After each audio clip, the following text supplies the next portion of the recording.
and they were in the middle. They were in the middle of that conversation, and so yeah. So I'm just running back in from doing the invocation at a school board meeting this evening. They asked me to come do the invocation, and it was at 6 o'clock. So it's about 5 or 7 minutes from the church. So I said, I almost said, no, I got my book study at 6:30. So, I got that to do. And the Holy Spirit said, don't pass up the opportunity to pray. That's pretty stuff. Don't want to try to. That's right. Huh? Yeah. So I said, no, you don't want to pass up. And this is the second year asking me. Yeah, to come and that's Richland 1, Jackie. Richland 1. Richland 1. Good. They asked me last year, and so they asked me again this year. I said, okay, I will. So I did that, and here I am. I got here. I got back in time too. Hear Neil's story. And so so at this point, what is it? Just 4 of us? I know Herman. Right now. I know Herman Three said of- that yeah. he would, he's in Lutheridge. I'll be joining him tomorrow at Is that. in Lutheridge. Yeah. And I and so Leroy, if I'm not mistaken, is if I'm not mistaken, I think is him and his wife's wedding anniversary either today or yesterday or something. And they went out of town for the celebration of that, I recall. Dan, is that correct? Wasn't that what was said? That is correct, I believe so. Yes. Okay. So I heard him say, well, y'all fill in. I won't be there. He's not here. So that's Herman and Leroy. What's her name? Sarah's still cruising, isn't she? Yeah. I think so. Okay. So not sure where Reggie is. Reggie Cruz? What he's supposed to be doing, with me, but however, I was all set to do 10 last. It was supposed to be 9 and 10, and it was said 8 and 9, but and we kind of did a little of 8 and did all of 9 and got into 10 a little, but I'm all set for 10 to begin chapter 10. I love this chapter anyway, so all right. Let me make a brief announcement before you start. Okay, yeah, how about that? I forgot, Bruce. Go ahead. That's okay. Our next book study will be on October 13th because we'll be on the bus trip next month. And if we have anybody that would like to step up to lead that, that would be great. Otherwise, we will look for that later. Yeah, because we can nominate those who are absent if we want. That's right.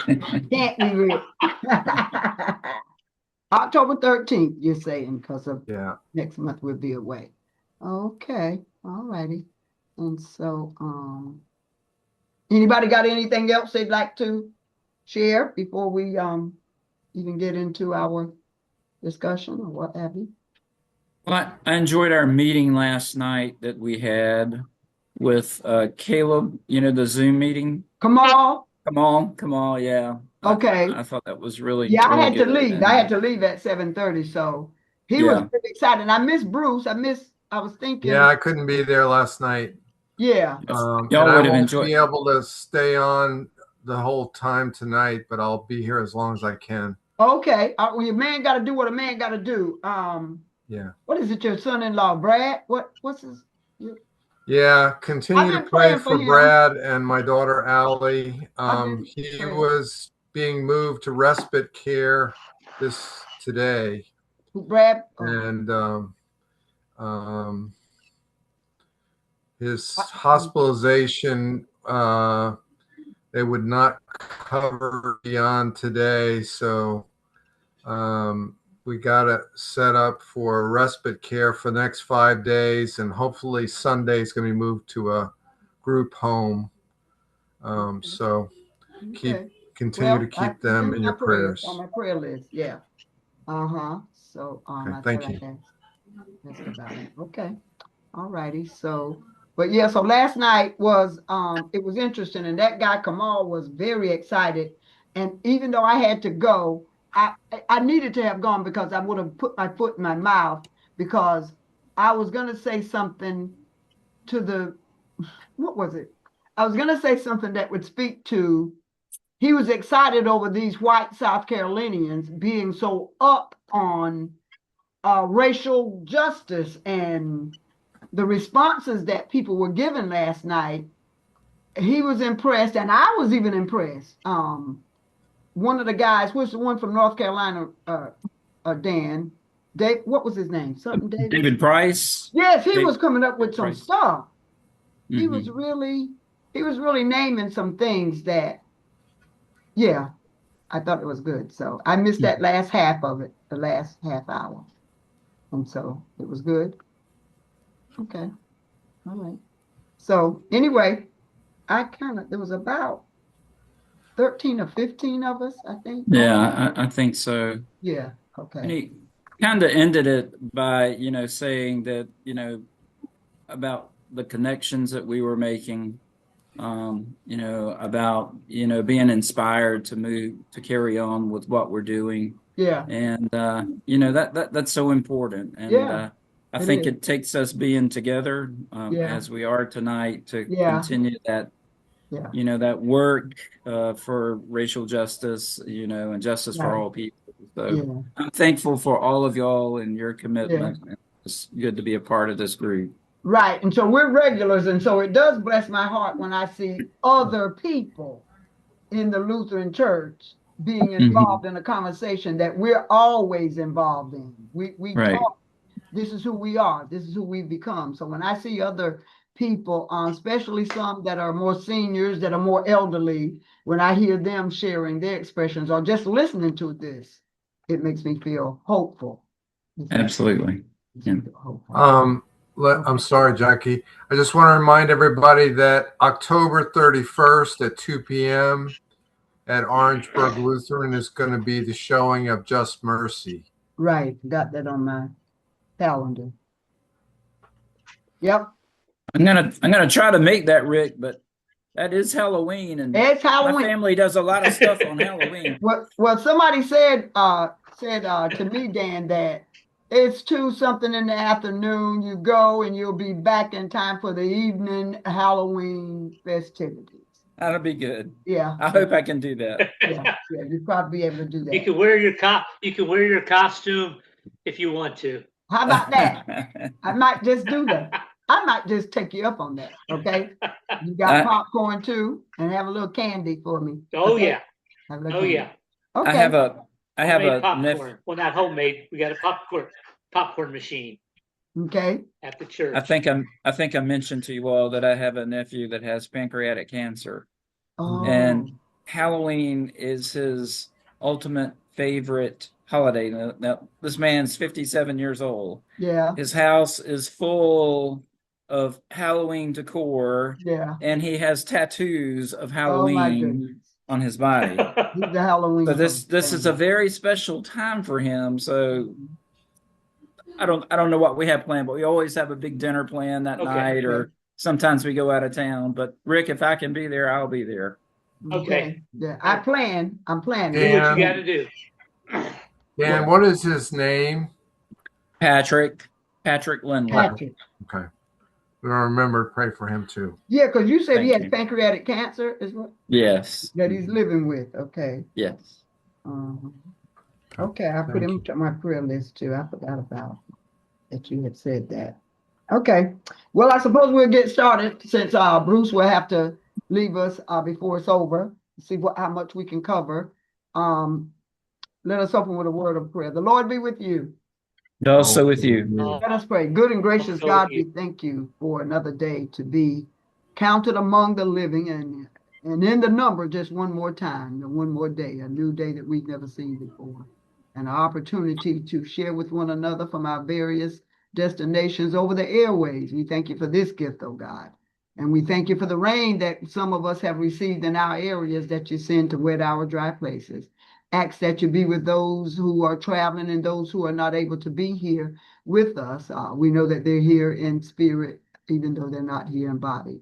And so, God, we ask that you bless this time together tonight, govern our thoughts and our words, and that you will be glorified and that we will be edified by something that is shared on this evening. So we thank you in advance for all that you will do in our lives, you're doing now and have done. These things we pray in Jesus' name. Amen. Amen.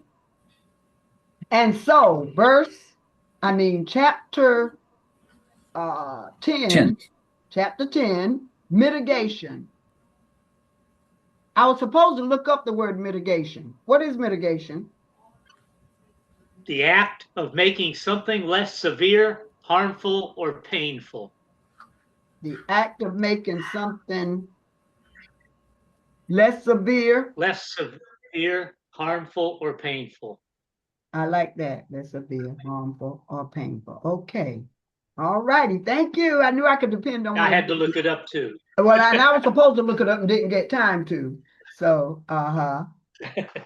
All right, very good. Thank you for sharing that. And so that's what this is. And you remember, I'm one of those people that love to make the connection with why the chapter was titled or why the movie was titled that. And so now that I've read it and I see the word mitigation, I understand toward the ending of it why. Yeah, this is named what it is. And so here we go with Avery. Avery Jenkins is our key character in this particular chapter. But it begins that America's prisons have become warehouses for the mentally ill. Mass incarceration has been largely fueled by misguided drug policy and excessive sentences. But the internment of hundreds of thousands of poor and mentally ill people has been a driving force in achieving our record levels of imprisonment. It's created unprecedented problems. And in saying that, the more justice work that I'm involved in here in the Midlands area, that was one of the key things that we targeted when we started that ministry. Folks did some research and found out that there was a high diagnosis of, prognosis or whatever, of mental illness in our prison systems, and the people weren't mentally ill. Some of them weren't even mentally ill, but they were mentally ill, but they shouldn't have been in prison because they hadn't done anything. Right. They hadn't committed a criminal act. That's what it was. Okay. And so we fought against that. And so, yeah, we're working on that to try to prevent the incarceration of mentally ill people when they're having a mental health crisis. All right. Okay. So this Avery Jenkins, is reaching out to Bryan for help, and he's hard to understand on the phone. And Bryan says his letters are even just as more confusing. But the idea is that this chapter really leads up to Bryan going to see this Avery Jenkins. Let's see. All right, here's a word for you. It's 22 or 21 letters long. Deinstitutionalization. Deinstitutionalization on page 187. So the D is in front of it, that prefix D. I know that institutionalization is, the institution of something. So the D would mean what? The D is getting rid of the institutionalization. Yeah. Like you were saying, Bruce, what you was going to say, it's the opposite. Yeah. Okay. Yeah. All right. So, close down the mental hospitals, put people out on the streets. Yes. Okay. It says by the middle of the 20th century, abuses within mental institutions generated a lot of attention. Hear that? Abuses in mental health facilities. People who were gay, resisted gender norms, or engaged in interracial dating often found themselves involuntarily committed. How about that? I guess in My goodness, isn't that sad? Interracial dating, that's what got Walter in jail, accused of murder, interracial messing around. Okay, wouldn't say that. So this the institutionalization became the objective in many states. Okay, let me move on. So if we turn to page 188, this part was what got me to thinking about the work that I was just telling you guys about, what we found. It says today over 50% of prisons and jail inmates in the United States have a diagnosed mental illness, a rate nearly 5 times greater than that of the general adult population. Nearly 1 in 5 prison and jail inmates has a serious mental illness. In fact, there are more than 3 times the number of seriously mentally ill individuals in jail or prison.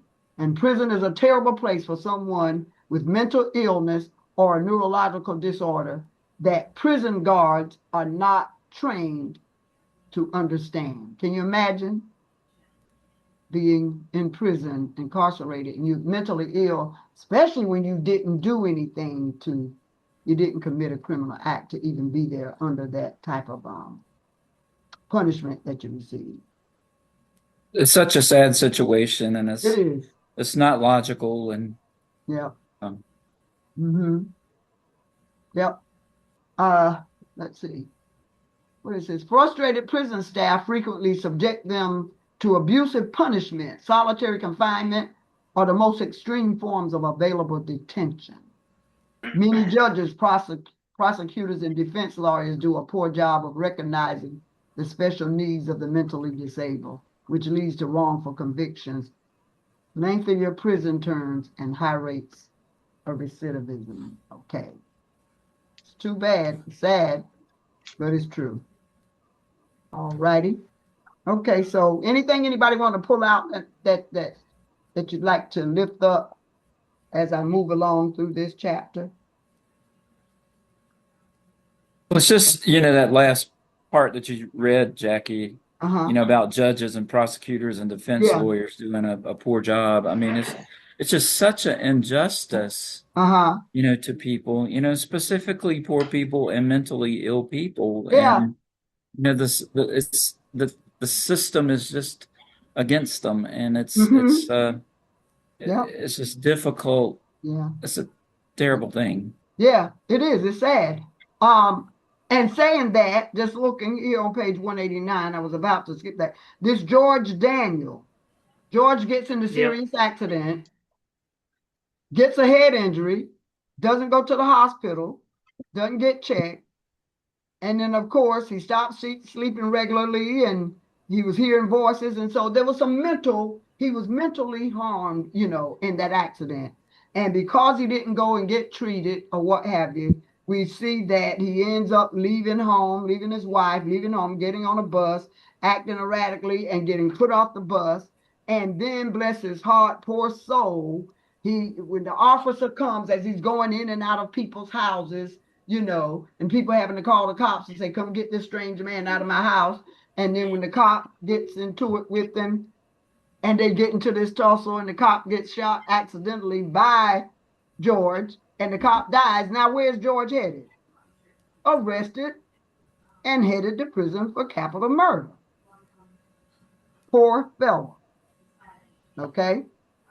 So that's one incident of, George being, here's the thing that got me. I think it's down on that page 190 where there's a doctor who we find out later that this doctor was masquerading as a doctor. And look at the harm he caused to George by saying that, doing an examination and saying that there was nothing wrong with him. He wasn't mentally ill. Okay, but was faking symptoms of mental illness. He really did harm George by doing that. And says George's family members were distraught. Okay, any comments about that particular episode? disheartening. A bad deal. George really caught a bad deal. Rick, were you about to say something? Oh. No, Okay, well, not, and so you see, okay, so George, sisters or somebody found his wallet or something, and the money that they wanted to give him, and it was a check in it, and the lawyers who were bickering over the money cashed a check to pay themselves instead of using it as evidence on George's behalf. And then this Dr. Ed Seeger had made up his credentials, and he had never graduated from college, but had fooled hospital officials into believing that he was a trained physician. Isn't that sad? So Bryan Stevenson represented George in his federal court proceedings. How did that turn out? George was never retried or prosecuted. He has been at a mental institution ever since. But there are likely hundreds of other people in prison after an evaluation by that Dr. Seeger, whose convictions have never been reviewed. Isn't that sad? We live in a sad world, a sad society. Okay. Okay, so moving right along. The judge, he was running into it with the judge. The judge was, who was it? Was it the judge or who was it that was working against him? Okay, on page 193.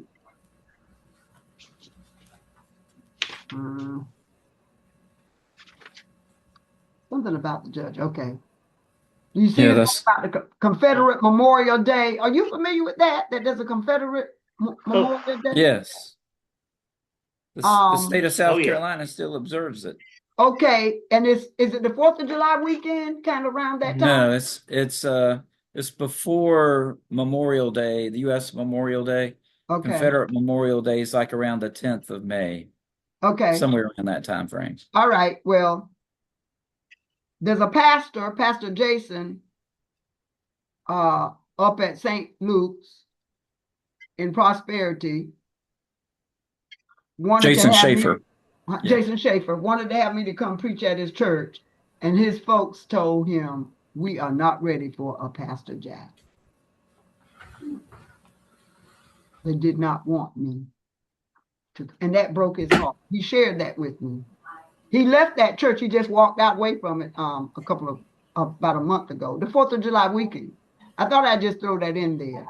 And then he told him I'm leaving the July 5th, the 4th of July weekend, July 5th. And when he came into the church that Sunday, there were Confederate flags all over the narthex. Look at what we're dealing with in our churches. Oh, yeah. And he said, Jackie, I'm just going to tell you, I had dealt with quite a few races there, but when they let me know that they didn't want you to come preach, they wanted a woman, they wanted a female pastor for the ELCA Sunday. And he said, well, I got just a pastor. Me and Pastor Jackie will do a pulpit swap. And they said, I'm sorry, Pastor. This church isn't ready for it, Pastor Jackie. Sad, isn't it? It's terrible. Yep. So he left. So he left that church. But anyway, that Confederate, when he said that next Sunday, they had Confederate flags all over the narthex. What was that? I don't understand that. Okay. All right.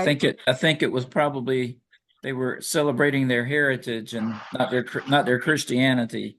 And they were glad that he was leaving these few people that were doing that, apparently, too. So here we go on page 193 as Bryan is getting into it with the judge. I think it is the judge. He says at a pretrial hearing, Bryan said, I once argued against the exclusion of African Americans from the jury pool. In this particular rural Southern community, the population was about 27% Black, but African Americans made up only 10% of the jury pool. And after presenting that data and making any arguments about the unconstitutional exclusion, of African Americans. The judge complained loudly. I'm going to grant your motion, Mr. Stevenson, but I'll be honest, I'm pretty fed up with people always talking about minority rights. African Americans, Mexican Americans, Asian Americans. Did you guys read this? Native Americans. When is someone going to come to my courtroom and protect the rights of Confederate Americans? How about that? Any comments? When I was an investigator at the South Carolina Human Affairs Commission, I had a complaint that I was investigating. And the complaint was based on national origin. There's 7 protected classes under the U.S. Equal Employment Opportunity Law, as well as the South Carolina Human Affairs Law. National origin is one of them. Oh. And we had an individual that filed a complaint as national origin as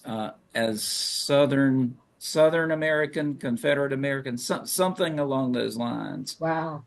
But you know, it's something that's out there, and you know, it was obviously it was testing the system. Yeah.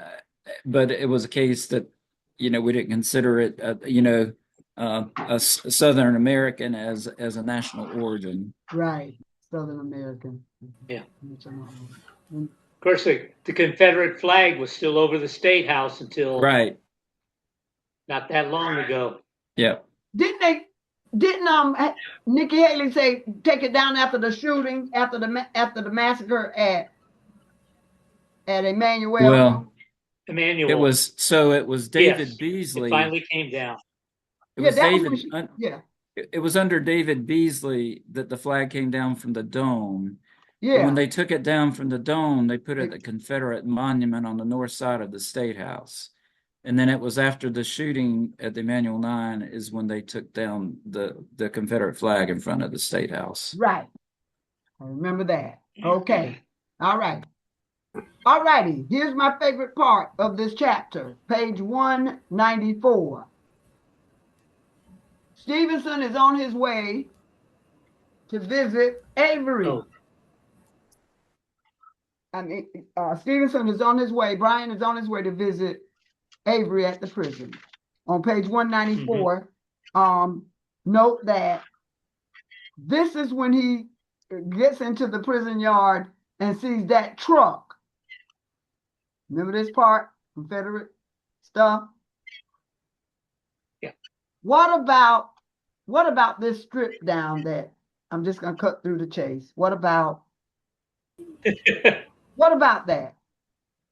The racist white prison guard just totally was blatantly racist and wanted them to know, you see that truck out there? It belongs to me. Okay? 6 feet tall, muscular build, and he's letting Bryan know that's my truck. And when Bryan lets him know, I'm here for a visit, he lets him know, you get ready to step into the bathroom and take everything off. Could you imagine? Yeah. I don't know how Bryan Stevenson continued this work that he was doing down here in Alabama. I just don't. He really, it's like a call on his life to do this work, to try to defend these people. He had to be called to this. The abuse and stuff, you know, the mental abuse and stuff that he took from people trying to defend other people. That was really something. And so here he goes through that strip down. I went inside the bathroom and removed my clothes. The officer came in and gave me an unnecessarily aggressive search before mumbling that I was clear. I put my suit back on and walked out on page 195. And then the guy lets him know, you got to go back and sign the book. He said, lawyers don't have to sign the book. Well, if you want to come in my prison, this prison guard says in my prison, you'll sign the book. Okay? How about that? And I forgot that the truck thing came after the strip down. strip down happened first, and then that's when the guy let him know, see that truck out there? That's mine. And Bryan is like, yes, I saw the truck. Says, I felt angry at the guard, but I was even more irritated, why y'all, by my own powerlessness. That's what hurts the most. I know what that feels like. There's nothing worse than just being powerless over. I have no control over this situation that I'm born in, actually, and that I'm having to deal with. Powerlessness. Sad. That struck me. And so then he finally gets in to see Avery, and Avery says, did you bring me my chocolate milkshake? Did you bring me my chocolate milkshake? Wasn't that humorous? Like that was, and he was so irritated after what he had just gone through, and here this guy is talking about a chocolate milkshake. You know, what are you talking about? So, no, Mr. Jenkins, I didn't bring you a chocolate milkshake. I'm an attorney. Okay. And Avery gets a little reclusive about talking because he's kind of upset about not getting the chocolate milkshake. And so then Bryan Stevenson realizes that, you know, you got to deal with this person differently than the way you're handling him because of his condition. So go along with him. I'm sorry I didn't bring you your milkshake. All right, on page, welcome, Mr. Cruz. I'm sorry, we got work being done here. I got you. I understand. I'm trying to move us along through chapter 10 because I'm one of those people. I love this particular chapter, and I'm almost trying to do page for page kind of stuff. Okay. But I think I'm hitting the high points of it. Wouldn't you say? Yes. We just talked about the prison guard making Stevenson do the strip down and brag off his truck outside in the lot. So now Stevenson has gone through that humiliation and is now inside visiting with Avery. Then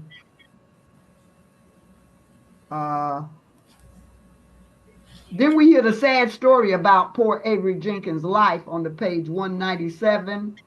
And my heart, it says, when he did a deeper investigation into Mr. Jenkins' background, what he found was heartbreaking. His father had been murdered before he was born, and his mother had died of a drug overdose when he was a year old.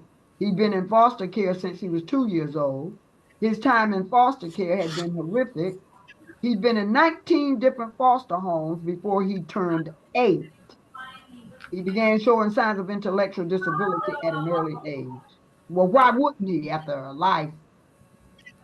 Can you imagine? He had cognitive impairments that suggested some organic brain damage and behavioral problems that suggested schizophrenia and other serious mental illnesses. When he was 10, Avery lived with abusive foster parents. You know what I'm saying? This is when I wonder, God, why? You know, how? Broke my heart to hear.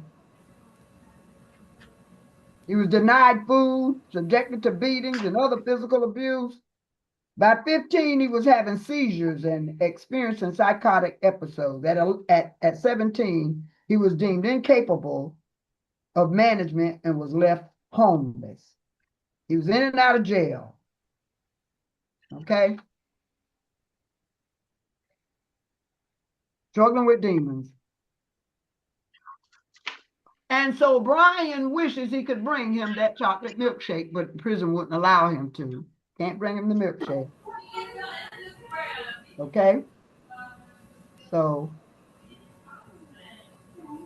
all right. So anybody want to add anything to what I'm saying here?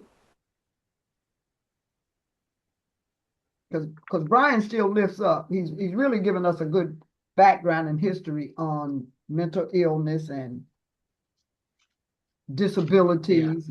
Yeah. And it says on page 199, it says, there are hundreds of ways we accommodate physical disabilities, or at least understand them. We get angry when people fail to recognize the need for thoughtful and compassionate assistance when it comes to the physically disabled. But because mental disabilities aren't visible in the same way, we tend to be dismissive of the needs of the disabled and quick to judge their deficits and failures. How about that? That's the society that we live in. How about that?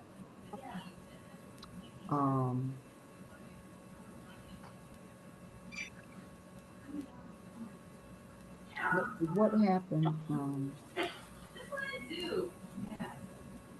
Bryan said something about. Okay. All right, so we're going to get to my good part of this mitigation chapter. Do you hear me? Because I just love that part about the guy at the prison.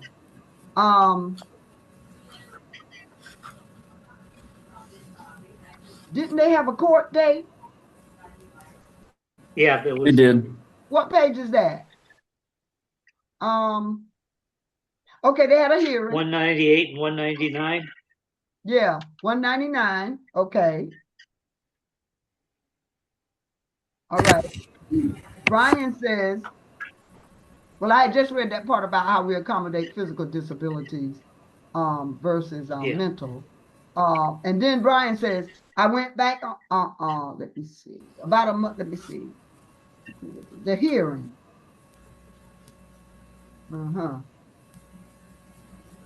Said if a relief was to come, it would most likely be on appeal. I wasn't expecting any miracle rulings, but about a month after the hearing, before judgment was rendered, I decided to go to the prison and see Avery. Okay, wait a minute. I went past the court. When were they in court? The prison. Okay, page 198, like you said.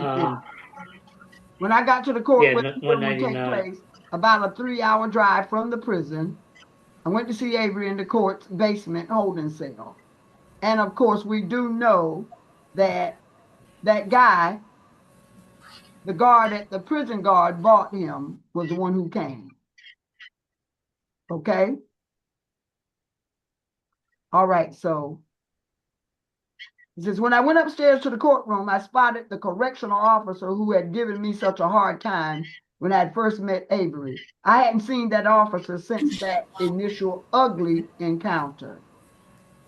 Okay, I had asked another client about the guard and was told that he had a bad reputation and usually worked the late shift.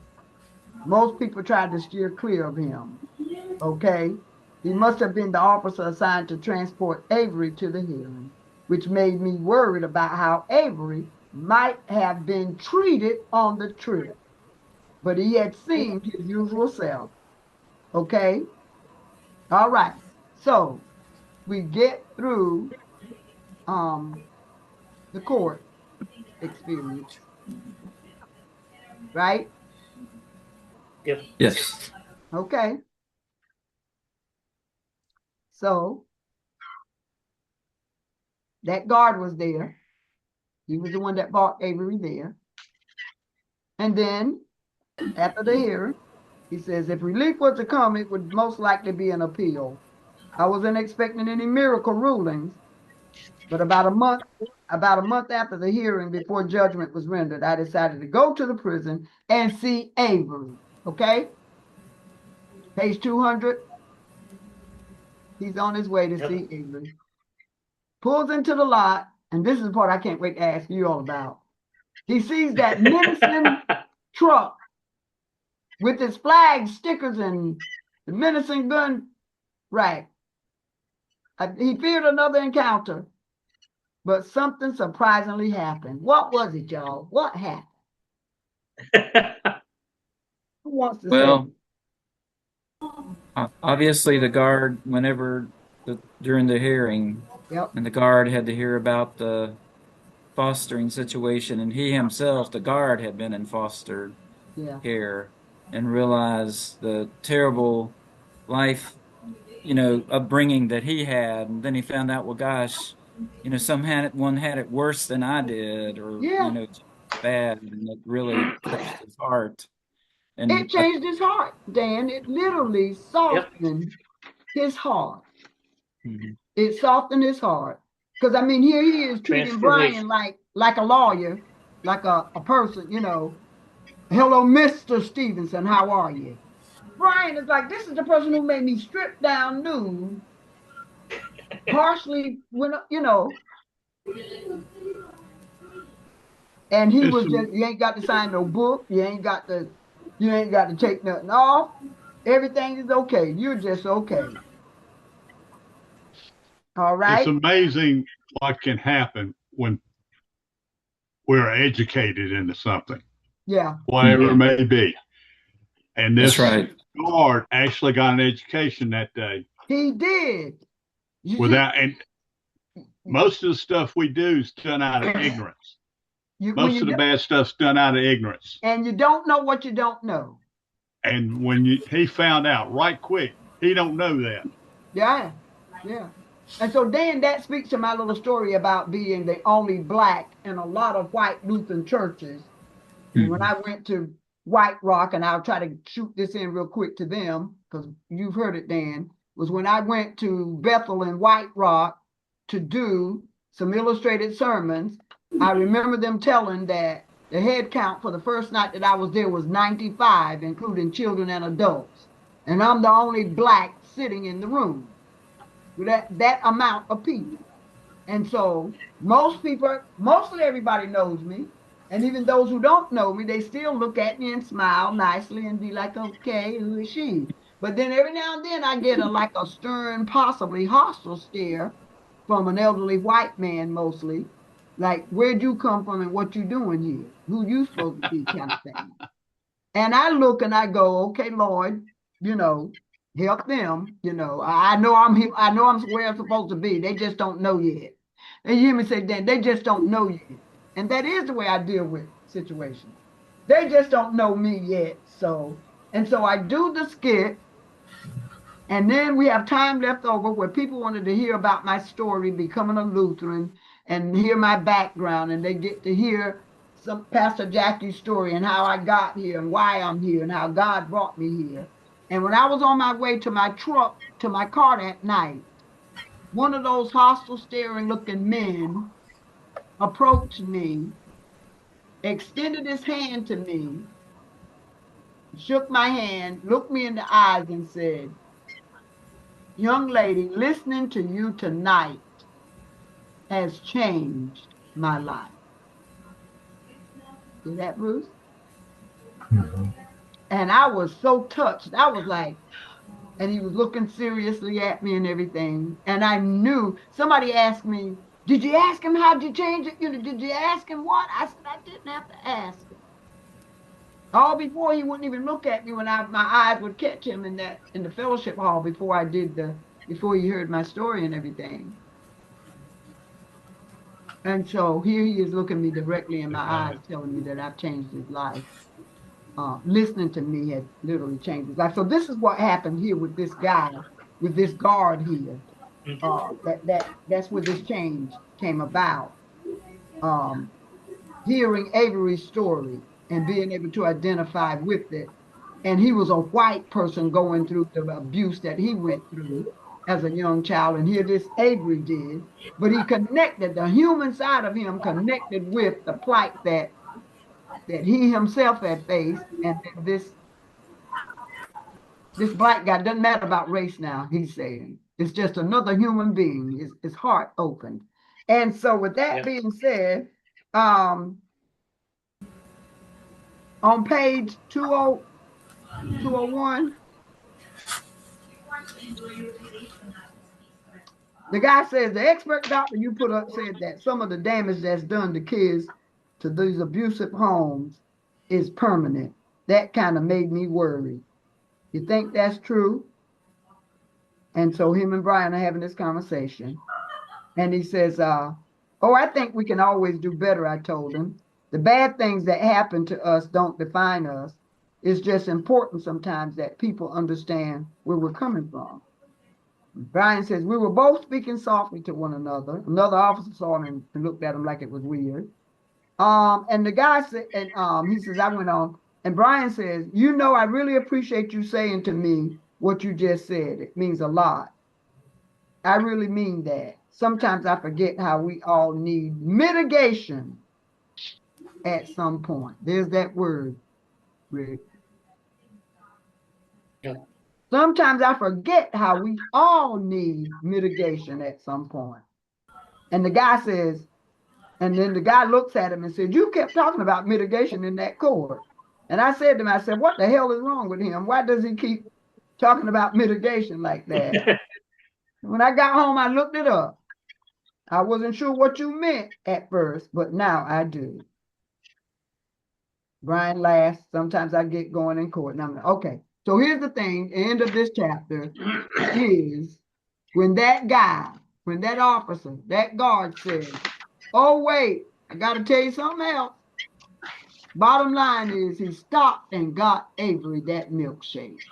You talk about, now this guy's heart had changed literally. Yep. His mind didn't just change, you know, like, well, I'm not going to be that way so much. I'm going to change my mind and not do. No, his heart changed. He had a change of heart. That blessed me. That gives me hope in humanity. Because I love humanity. It's people I don't like. Did you hear that, Dan? Yeah. I love humanity, but it's people I don't like. Okay. I'm in a class right now. So when he asked, y'all take care. Thank you so much. Just stick it out there. I'll put it up. So whenever he asked Avery, would you like a milkshake? Avery's like, oh, I got my milkshake. I'm okay now. As I began discussing the hearing, he grinned. He talked for an hour before I had to see another client. Avery never again asked for a chocolate milkshake. We won a new trial for him and ultimately got him off death row and into a facility where he could receive mental health treatment. I never saw that officer again. Someone told me he quit not long after that, last time I saw him. Before we leave this chapter, interestingly, his heart had changed, but apparently he hadn't stripped his truck. Huh? This is the deep south. So, you understand what I'm saying? I can say that because I was born and raised here. But you understand what I'm saying? He still had some offensive stuff on his truck, apparently, but his heart had changed. Because, you know, Bryan makes it clear to us that when he got back here on this visit, that there was that obnoxious looking truck,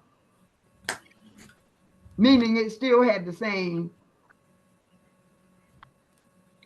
Well, maybe he had to get. He said he had to change jobs, or he changed jobs. Maybe he had to change jobs to get a little more better money to get a different truck. Or just take some. That's what I'm going to think about. Yeah. Okay. I certainly have hope. I heard, it sounds like, as you said, Pastor Jackie, his heart changed. His heart was changed. He was a different person. He just hadn't got around to the truck thing yet over, I may be offending some black people by driving this truck or this truck looking like it looks or whatever. But at the same time, he eventually would get there, no doubt, in my mind, that if he realizes it's offensive to a people, I know I'm getting on, he changed. Right. So that's where he was. He was on his way to being, renewed. He's already renewed in his heart and his mind. And that was good. That blessed me real good. This was the best story in this book to me, seeing that guy's heart change. That's the way I see it. Okay? All right, so chapter 11, Cruz, is I'll Fly Away. Did you have any comments on the last chapter we just left? Let me say something right quick, folks. Okay. Please say a prayer for 2 Mexican guys. I don't know their name. Okay, 2 Mexican guys is who they showed up at 10 o'clock this morning and stayed in my attic. Just now walked out the door, putting in a new heating system and ductwork. But literally, they were in the attic from 10 o'clock this morning till now. Oof. Ouch. So say prayers for them tonight, because I'm not sure any of us could have stood that. I No, agree. 10 o'clock to what time? They just walked out the door.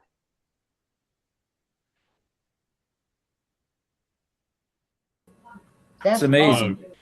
God bless them. Putting in new ductwork. So that's what had me distracted where I was late, was dealing with some of that. Right. So, And they were sorry. still there, and they were still there doing this even after you logged on. Yeah. And they just Yeah. said bye to you. They just, wow, look at this after 7 o'clock.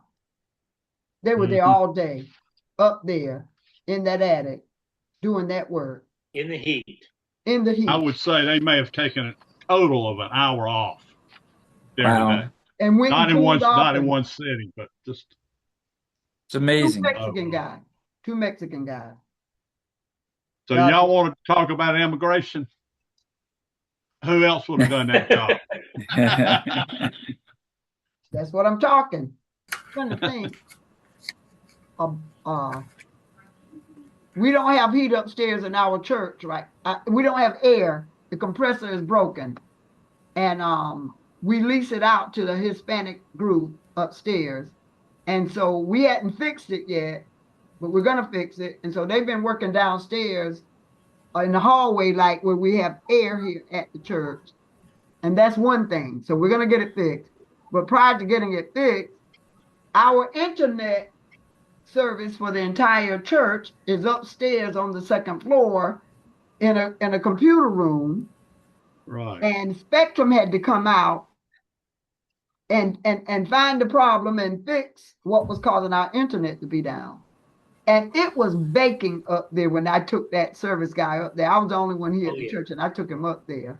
And I told him, I said, there's no air up here on this floor, and it is hot in this room. I hope you're not up here long. I said, because it's going to be unbearable for you. And so I came back downstairs, and he was up there after about 10 or 15 minutes. I was like, I grabbed a fan. We have a fan on a stand, and I was headed up those steps to take that fan in that room, let that air blow on him, because I felt like, come on now, how can you work in that time? And he met me at the steps. He had done the job. He was wet with sweat, but he was able to bear it. He was a black guy. See, we can tolerate heat a little better than a white person. You hear that, Cruz? I heard you. And we can. It's just that way. The same way whites tolerate cold weather better, blacks tolerate hot weather better. It's a fact. It's a given. And we always tease and laugh and say that's why you don't see black hockey players much, and you don't see many black ice skaters and that type of thing, because of the cold. Just can't tolerate it. So anyway, I'm just saying how those two Mexican guys, how they stayed up there and did that work. They were able to tolerate it to a degree that they could continue.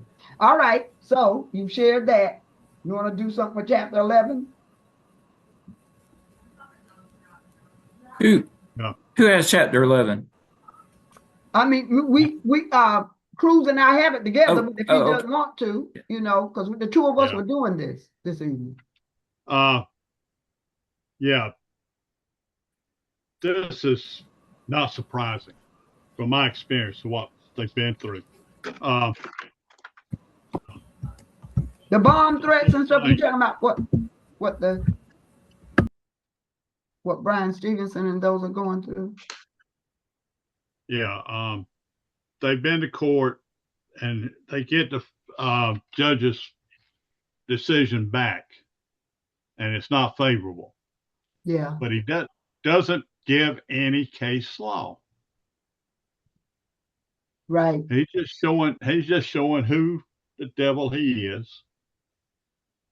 Yep. Hey, I'm in charge. Yeah. I do what I want to do. That's right. Mm-hmm. And so that's how I got started. What surprised me, or what got me, was the 60 Minutes did she talked about the 60 Minutes. Yes. When I was on when I was doing my CPE, we had a guy who was in, he had shot the mailman in Edgefield and ended up getting in jail. Yeah. He went to Buckner and spent time there, but they released him and sent him home. And Donnie Myers, our great prosecutor in Lexington County at the time, took 3 chances and took him to jail before he got him to jail. Yeah. But he brought me a letter showing where 60 Minutes wanted to do, or CBS wanted to do his story. Okay. And Department of Corrections wouldn't let him. Department of Corrections wouldn't let him. Okay. Now, he would admit immediately that he killed the guy.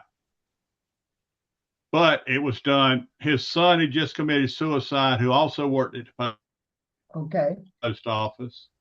And I asked him one day, was that the reason? He pointed to the concrete block wall in my office. He said, you see that wall? That's one of the blocks in the wall that brought me here. Okay. And that stuck with me. I know. It had to. So sometimes, even with the press on your side, it can be a hindrance. That's right. Because this was definitely what was going on here with this 60 Minute stuff. Yeah. It was making it hard. It's making it hard for the prisoners and everything. Well, and today would not be so bad, but back then it was still heavily prejudiced, and they didn't want a black person being told, showing that these people were wrong. Right. Absolutely. That was what it all boiled down to. So, right. Mm-hmm. And so that was this was the biggest thing that was going on in this particular chapter, was that the media, the journalism, that was, it was bringing attention from 60 Minutes. And when you've done something wrong and you know you're wrong, you don't want people to know that you know you're wrong. Nope. Think about that. Nope. Think about when you've had a disagreement or something with somebody, and you can tell when they know they're wrong, because they'll walk away, they'll lash out, they'll do something else. They don't want to be wrong. It's a sign that they realize that they're wrong. Is that what you're saying? That they? Yeah. And this judge did not want to be wrong. Nope. This judge did not want to be wrong. Who was the attorney? Who was it? The district attorney, Tommy Chapman. Yeah. So he was a district attorney. This Tommy Chapman, I'm on page 212. He was the one that when he saw the 60 Minute stuff coming around, it got him kind of, wasn't he working against Walter? He was working against Walter at first, trying to make him look like the hoodlum that he was when he first showing a picture of him when he looked like the person with the straggly hair and the beard and all that stuff. Right. He was trying to make a case that was working against Walter, right? Right. Isn't that what was going on? In the 60 Minutes interview with Chapman, he dismissed as silly the suggestion of any racial bias in Walter McMillian's prosecution. He calmly professed his complete confidence and certainty that McMillan was guilty and that he should be executed as soon as possible. He expressed contempt for Walter's attorneys, talking about Stevenson, and people who try to second guess juries. So Chapman was really on his soapbox of trying to say, you media people coming here, trying to show us up. What was that? Ed Bradley. Before he got to that part, Ed Bradley had come. Yeah. And he even said that part about, we could do without any more news coverage of the big time reporter comes to hit town genre. And listen, I loved Ed Bradley. Yep. I thought he was fantastic, Uh-huh. but he was hard nosed, and he did bring a presence with him that could scare somebody. Yes, he did. And the fact that he's going into that little That town, was something. Yeah. That meant a whole lot. and Yep. he had everything. It was him. It was Bradley against the world as far as they were concerned.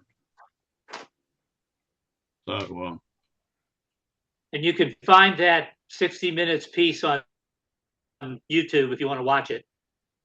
It's an 18-minute long piece. 18 I minutes. watched it the other day. It's very powerful. How do you Google just McMillan and CBS or? I just go on YouTube and put Yeah. in 60 Minutes. Uh-huh. I think I put in McMillan. yeah. And it came right up. There's a little bit at the end that I started to watch, but it was all in German. I think it was repeating portions of the thing, but in German for some reason. Huh. The first 18 minutes is just Ed Bradley talking to Chapman and all those people and asking them the questions. Mm-hmm. Mm-hmm. And them sitting there trying to defend themselves. He even talked to an African-American guy who it turns out that the police had him in custody. They not only released him, but they paid him money to give false testimony about seeing McMillan's truck that day. With the lowrider truck. Then he interviewed the white guy who fixed his truck long after that he didn't, or Right. he didn't have the lowrider truck when the murder was committed. So it was a white mechanic who altered so Ed Bradley talked to all those people. Okay. Again, Bradley proved that everything they had said was wrong, and they got defensive. Yeah. Yep. It's a wonder they did not kill McMillan. Yeah, that's right. It's a wonder there was not a prison disturbance, or they didn't have somebody pull a Go shank in and on just him go and ahead. kill. You're right. You're absolutely right. So, of course, if they're like South Carolina, the male prisons are predominantly black.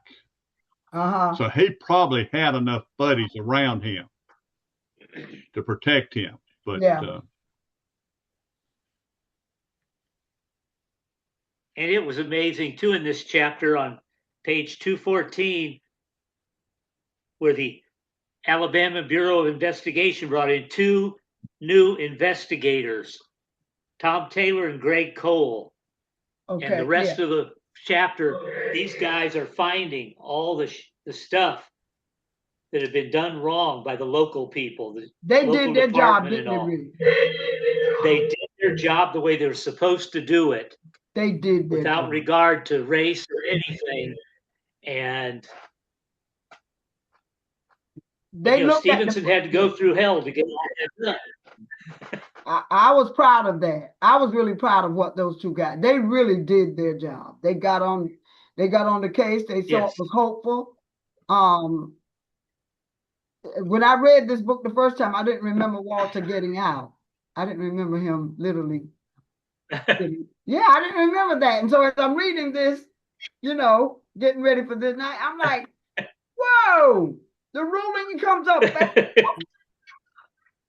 And even Chapman wasn't even acting like the hell he got off. You know what I mean?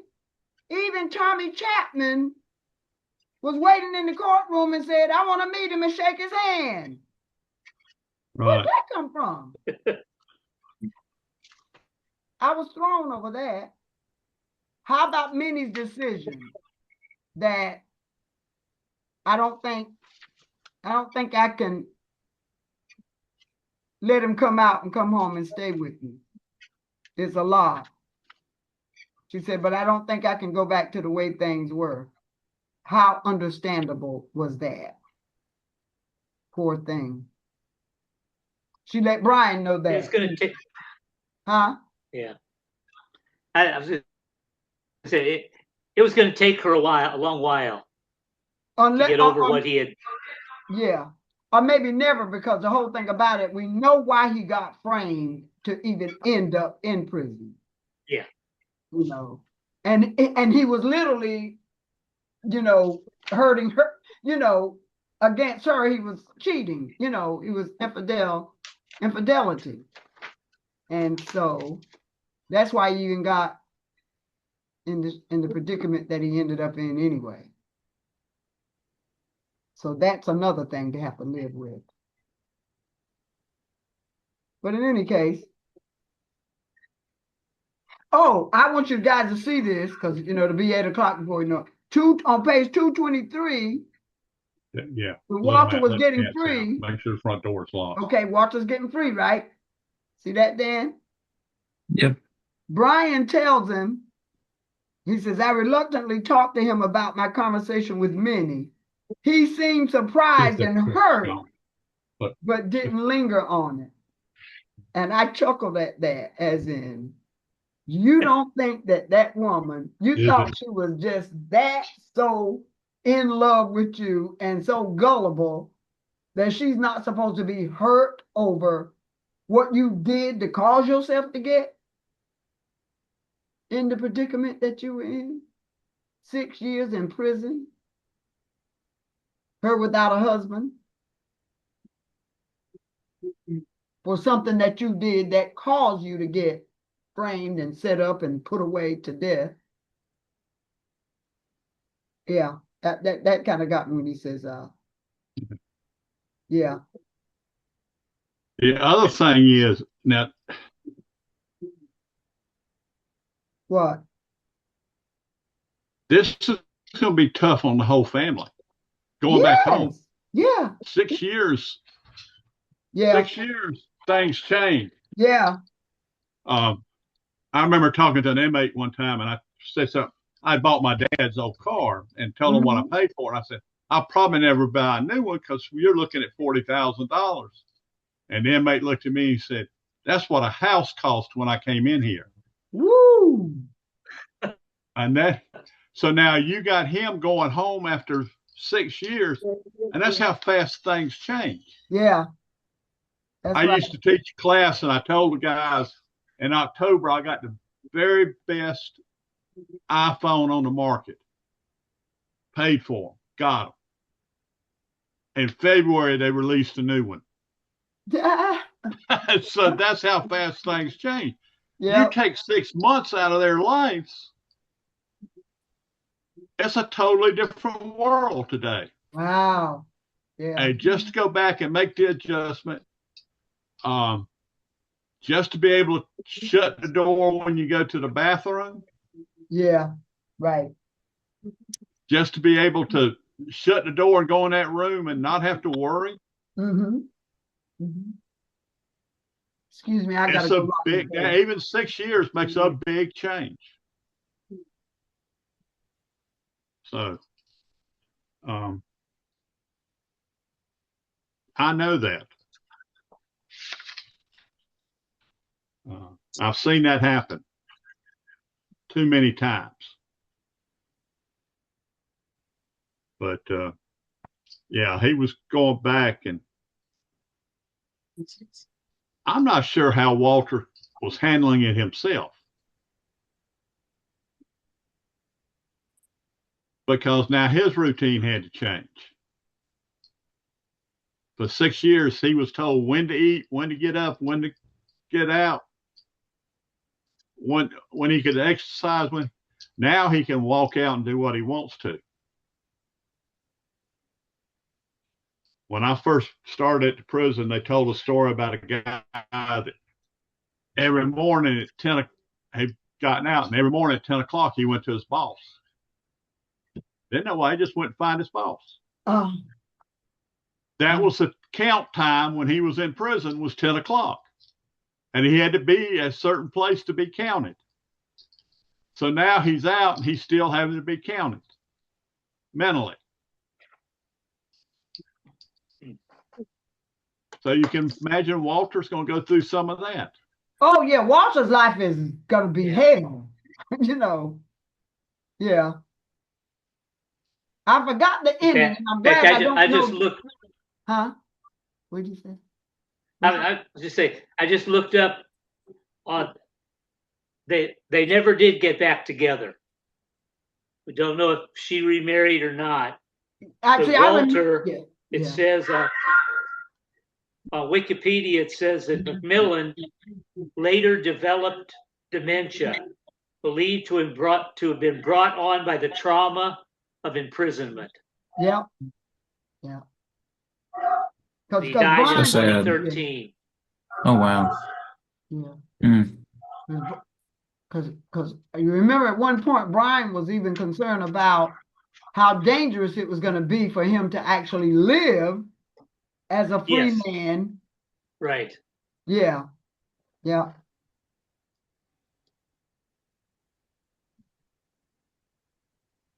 Something that I've found uplifting in this particular chapter is on page 219.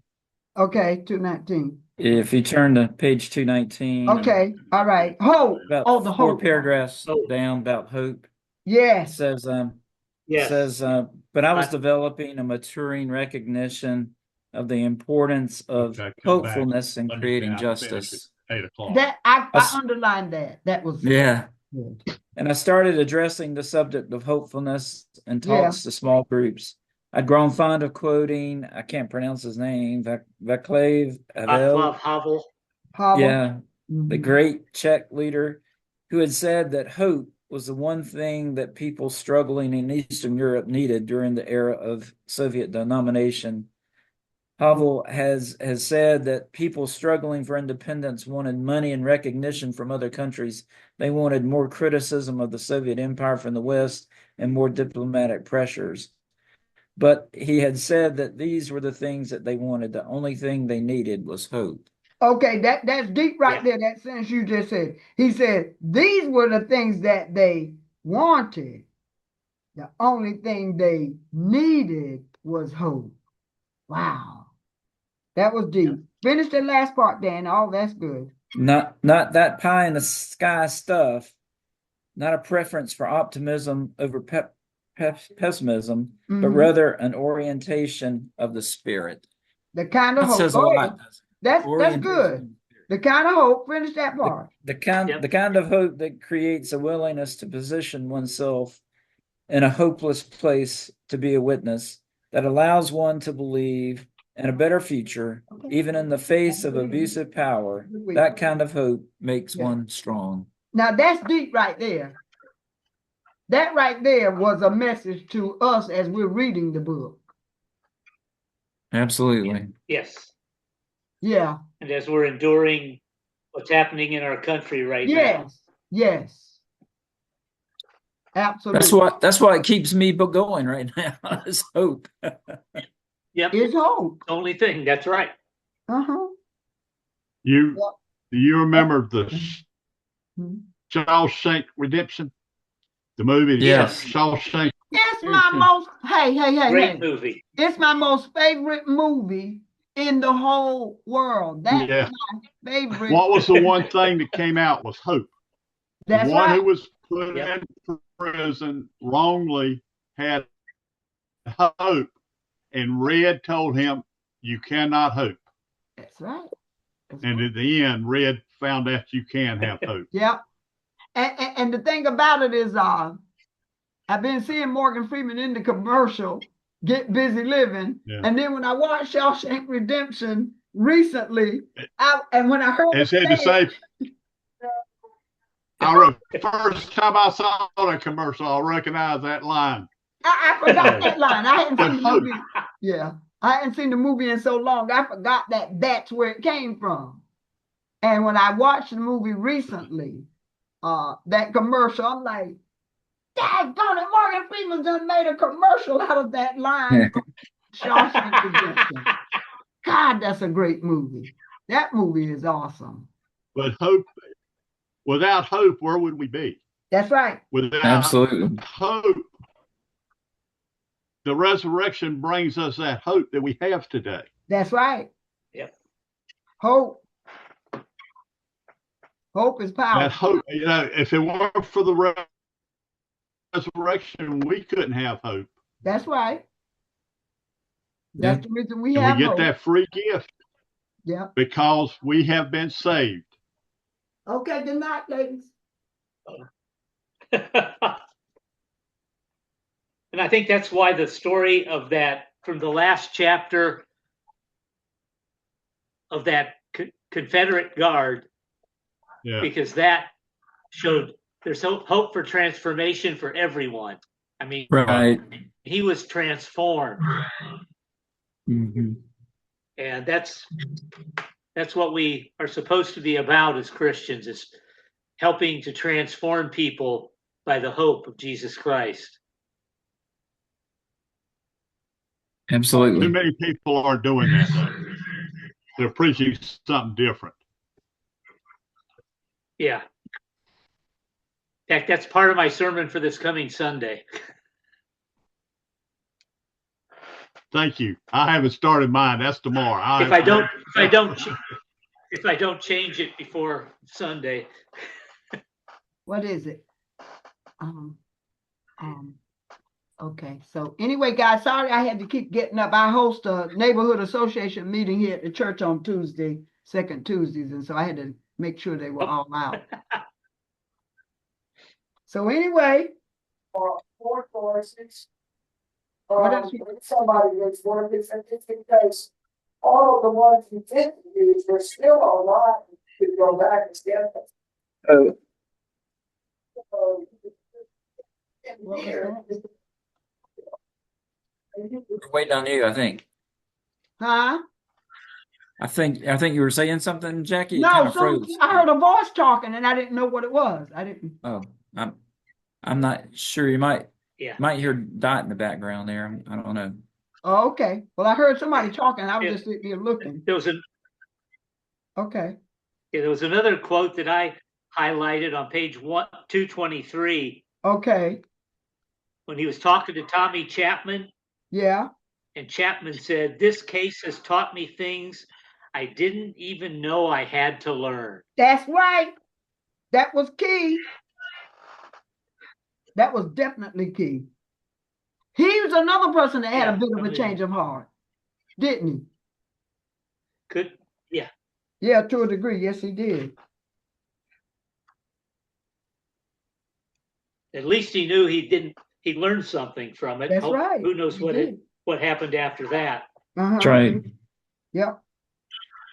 Well, I underlined on page 225 at the top where Bryan is speaking to the judge, Uh-huh. and he says, "Your Honor, Yeah. I just want to say this before we adjourn. It was far too easy to convict this wrongly accused man for murder and send him to death row for something he didn't do, and much too hard to win his freedom after proving his innocence. We have serious problems and important work that must be done in this state."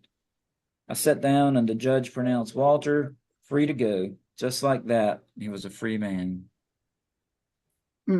Yeah. That was deep. But I think it does talk about how much work we do have to do in Yeah. the system. Uh-huh. If you got a little money, you can get a decent lawyer. You may still go to jail, but it may be a lighter sentence Yeah. than if you can't. Money will buy you a lot of things in this state. I've seen it. Mm-hmm. Two people So commit sad. the same crime, commit it together. One has a high-priced attorney Yep. and gets the charges reduced. The other one has to do the whole thing. And it happens right. all the time. And race plays a big part in it. Mm-hmm. It's terrible. Yeah.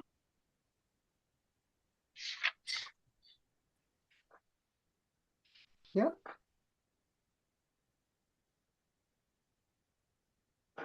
I underlined this. I thought the last line of that paragraph at the bottom of that page, What page? That same page? 225. Walter told me that the men on death row had a special service for him. And he felt guilty leaving them behind. I told him not to. Mm-hmm. They are all thrilled to know he was going home. His freedom was in a small way, a sign of hope in a hopeless place. Mm. That what page was that? 220. Again, hope. That was on 220, page. bottom of 225 and top of 226. Walter said he felt guilty leaving them behind. I told him not to. They were all thrilled to know. Yes, he was going home. His freedom was in a small way a sign of hope in a hopeless place. Absolutely. Yes. Uh-huh. Because they gave him a going away. His little Yeah. inmate. Yeah. How about that? At the bottom of that page, 225. That's what was happening, right? They had come to pray for him Yeah. and give him their final hugs. Yeah. How about that? And so that little statement about hope, his freedom was in a small way a sign of hope in a hopeless place. How about that? And then of course, we see why this chapter was titled I'll Fly Away.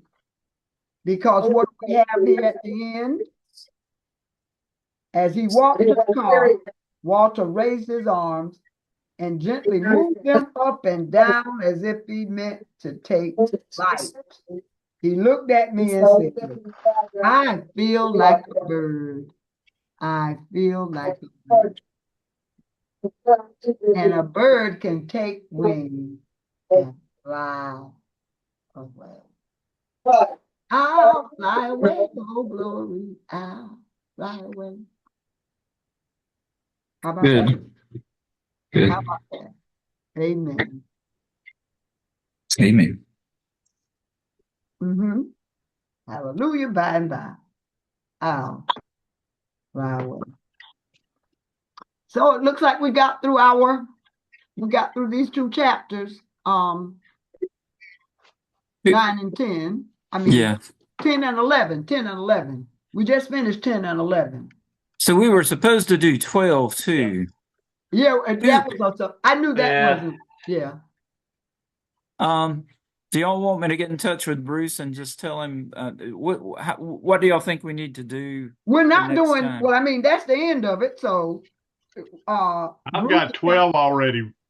Huh? I've got 12 already down. I've already done it. Yeah, so Bruce wants You've somebody to do that the next time. He wants whenever we meet the next time. Yeah. And that's going to be in October because September is the trip down to things. So what date did he say? October 13th cruise. I think 13th. Yes, the 13th.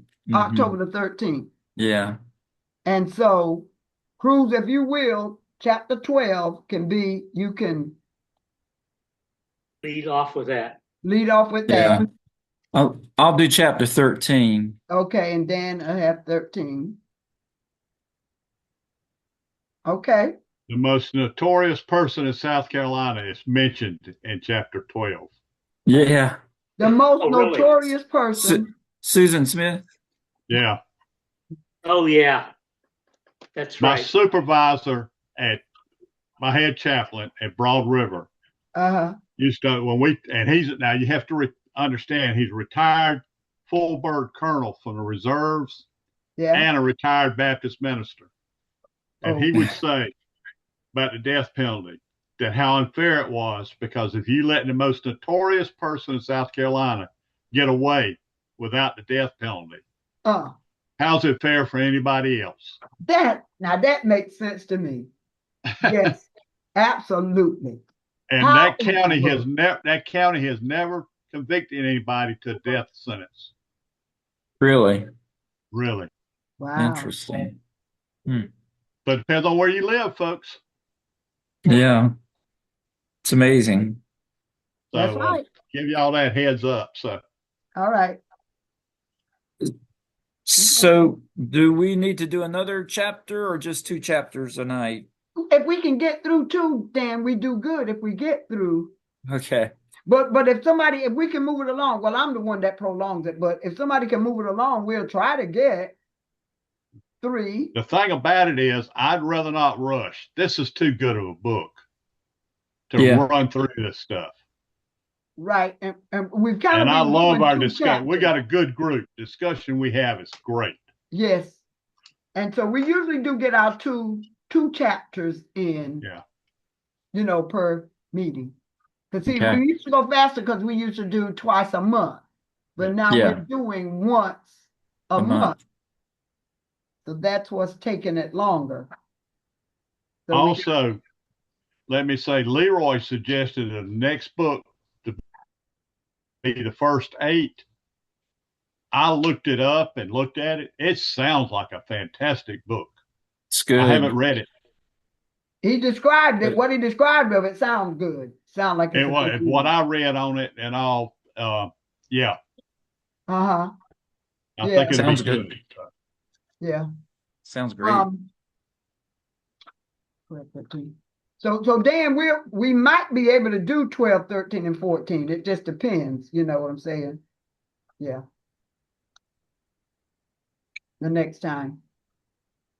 But definitely 12 and 13.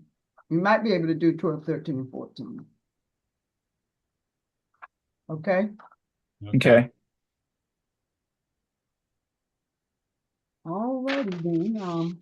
Because then that would leave, what would that leave? What's left? Chapter 15. You got chapter 15, 16, and then you got the epilogue and the Okay.